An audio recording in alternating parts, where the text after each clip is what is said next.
Hello, this is Mayor Brian Arrigo. Welcome to my monthly nonprofit spotlight. Each month, my office will highlight one organization doing great work in our community.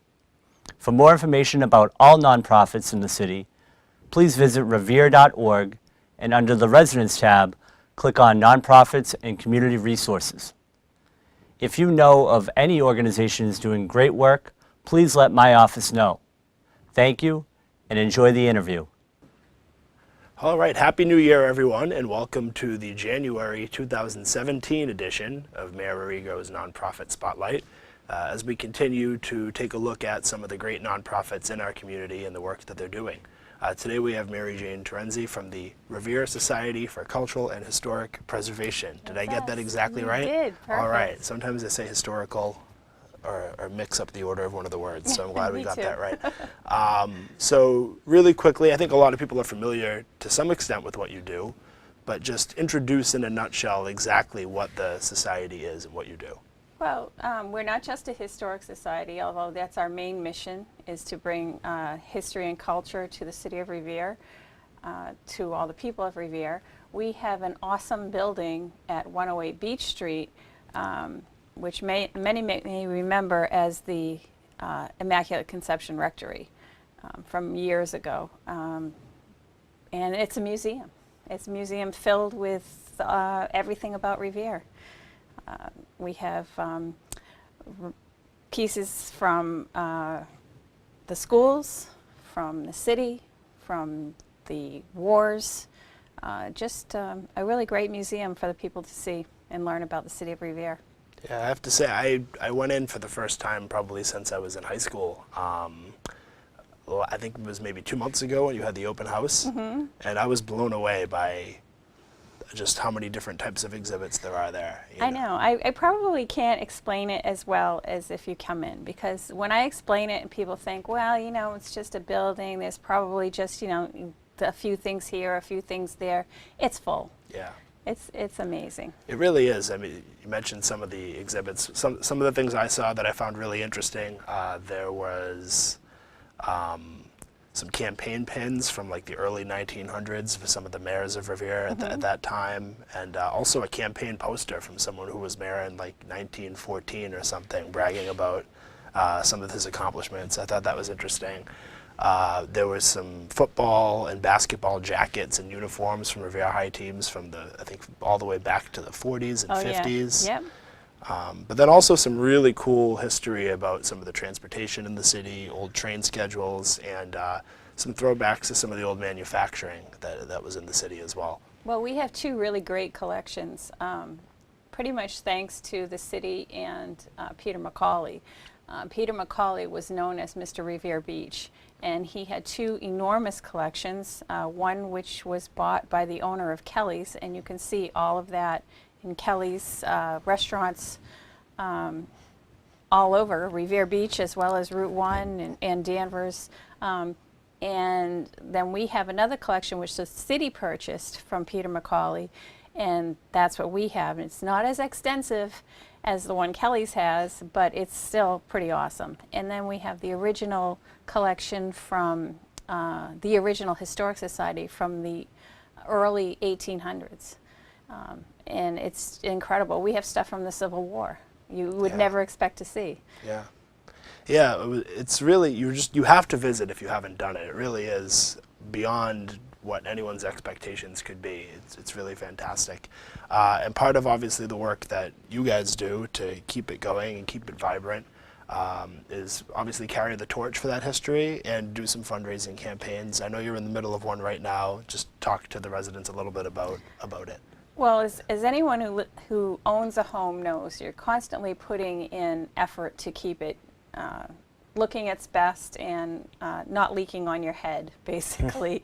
And that's our campaign right now, is to repair the damage done by the hurricane, and also ongoing things that happen with an old slate roof and copper flashing and all those things that are very expensive. But we're constantly fundraising and putting work into the building because we lease our building, we don't own it, and we have to take as good care of it as we can, and we're fully volunteer, which I don't get paid, nobody gets paid, everybody works really, really hard, and no one gets a check. We just pat ourselves on the back, basically. But what I love best is going into the schools and telling them, you know, that we're here and that there are things in Revere that you may not notice as much as, you know, the beach and, and you know, the things that are obvious, like City Hall, which is a great historic building, things like that. Yeah, that was definitely one of the things that was striking too, is it wasn't just the things you know about. There was lots of hidden history too. You had mentioned the Raise the Roof campaign. I know that Revere TV has put together a brief informational video about it, so we're going to cut to that really quickly, and then we'll come back and talk a little bit more. Thank you.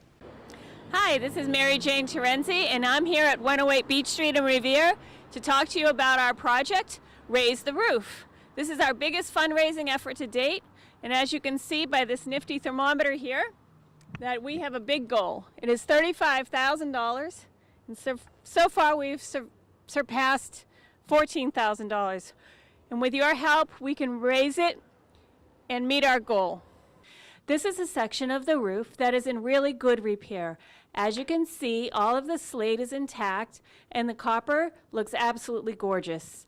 In this corner, you can see a bit of the copper that is starting to deteriorate, and there's a small hole there that will eventually need repair. That's the difficulty with copper, is that it does wear out, and that's why it's green instead of bright copper color.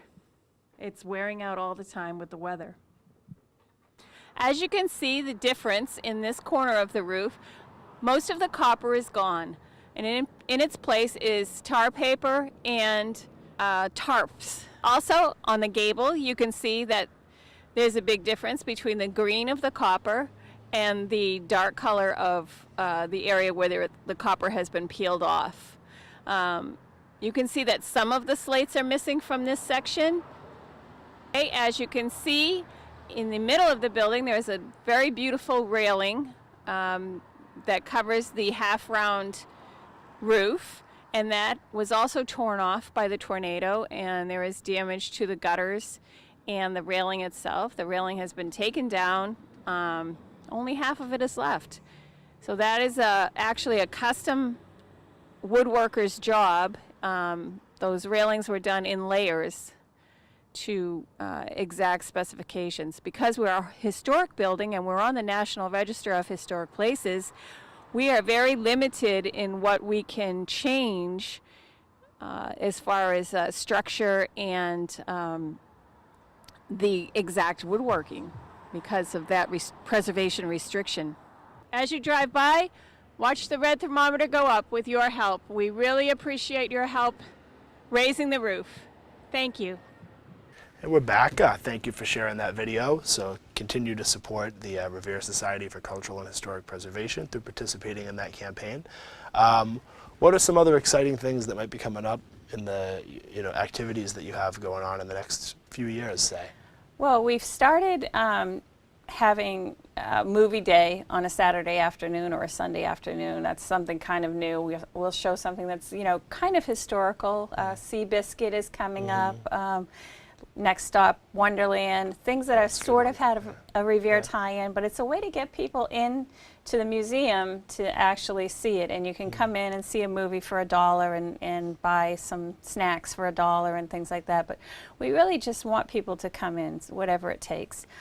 We have an open house planned in May, and we also do some other things outside of the building with a theater group called Delvina, and they do historical pieces, sort of, it's a 3-person theatrical group, and we had Mae West, we had the Salem Witch Trials, things like that. But really we just want people to come in and realize what a great city this is to live in and how much history we really have.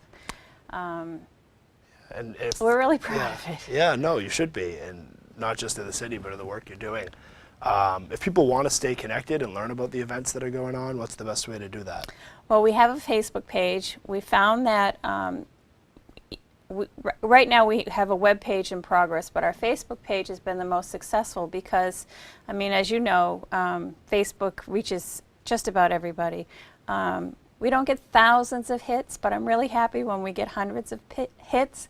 And we're at Revere History Museum on Facebook. Revere History Museum. You can put it in anyway, and you'll see a picture of the building, and then we throw up pictures on there of different things in Revere, especially the beach. People love things about the beach, old postcards, and we also share pictures through the Revere page, Remember in Revere, and things like that. And everybody jumps in. People say things, and they comment from all over the world, which is really exciting because, of course, not everybody in Revere is a big fan of the beach because many don't know about it. Right. It's been condominiums and such for a while. It hasn't been an amusement park since the late 70s, since the blizzard of '78. Right. So.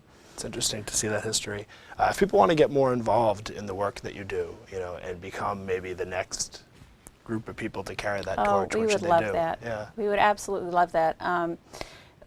We are our membership cost is very minimal. It's only $15 per person. I believe it's $25 for a family, possibly $30 for a family. And we have meetings twice a month. We have an e-board meeting the first Thursday of the month and a general meeting on the third Thursday of the month. Maybe you don't want to join. Maybe you just want to come in and see what we're all about. You know, by all means, come to a general meeting. Put your 2 cents in because I like to say that each person has its own abilities, his or her own abilities, I should say. And, you know, you may not... you may be a computer person. You may just be a history buff. You may just like to, you know, clean. Certainly needs cleaning. It's a big house. It's over 20 rooms.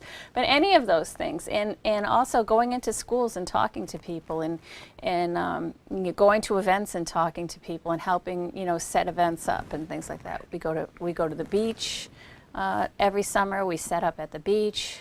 We set up at a lot of events around the city. It's difficult because it takes several people to do each event. If you're in any clubs or organizations in the city, you know how difficult it is to pull everybody together and have them do just one thing. Right. But we do several things a year. And we have an annual meeting coming up. It's the second Wednesday in March is our annual meeting. Okay. And at that time, you can actually come in and elect an officer. You may actually want to become part of our regular e-board. We really need new members. We're looking for younger members. I don't know if you know Vani Hoot. Yes. Her group is interested in coming in. Vani has helped us out a lot. I'm great friends with Elle Baker, who's come in and helped when she can. But as you know, these people are also involved in many things. But it's fun. Yeah. Especially, we do a lot of great stuff, and we're a good group. For sure. So you said that's the second Wednesday of March? Second Wednesday of March is the e-board meeting, and I will also post that on our Facebook page. And also, I believe that we've been posting on the city's website as well, which is a great resource. Great. Yeah, and so we try to keep people updated as best as possible on the city calendar on revere.org. The city calendar is there. It's a Google Calendar, so you can subscribe to it on your phone or your tablet or whatever else you use. And we'll try to make sure that the Historical Society's events are always on there. But you can also check out other things that are going on.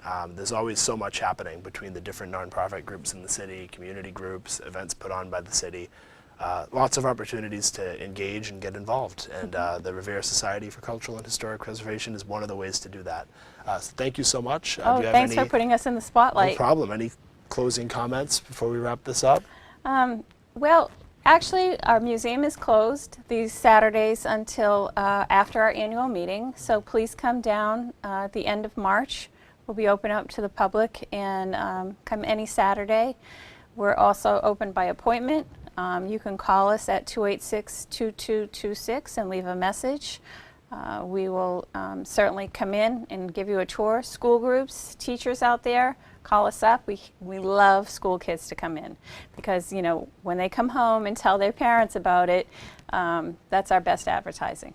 Awesome. Well, thank you so much. Again, that was Mary Jane Terenzi from the Revere Society for Cultural and Historic Preservation. I'm Joe Gravelisi from Mayor Arrigo's office, and we will see you next time on the Mayor's Nonprofit Spotlight. Have a good day. Thank you.